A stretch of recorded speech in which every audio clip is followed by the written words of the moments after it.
سن میری صدا کہ تیری رضا کی تلاش ہے۔ حضرت ابن عباس رضی اللہ عنہ نے بیان کیا کہ نبی کریم صلی اللہ علیہ وآلہ وسلم پریشانی کے وقت یہ دعا کرتے تھے، لا الہ الا اللہ العظیم الحلیم، لا الہ الا اللہ رب السماوات والارض ورب العرش العظیم۔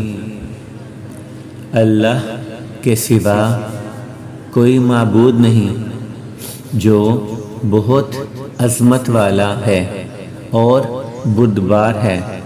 اللہ کے سوا کوئی معبود نہیں جو آسمانوں اور زمین کا رب اور بڑے بھاری عرش کا رب ہے۔ تلاش ہے وہ جو تیرے عرش کو چھو سکے، مجھے اس دعا کی تلاش ہے۔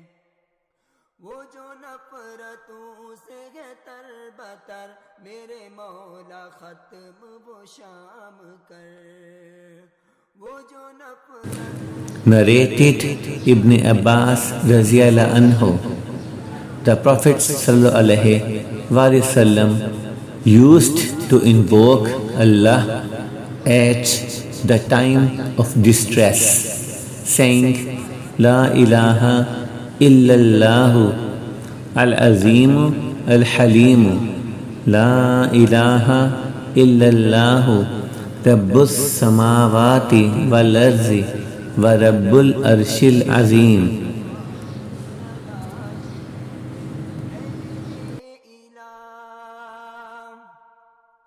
کہیں آدیوں میں چھپا ہوا، کہیں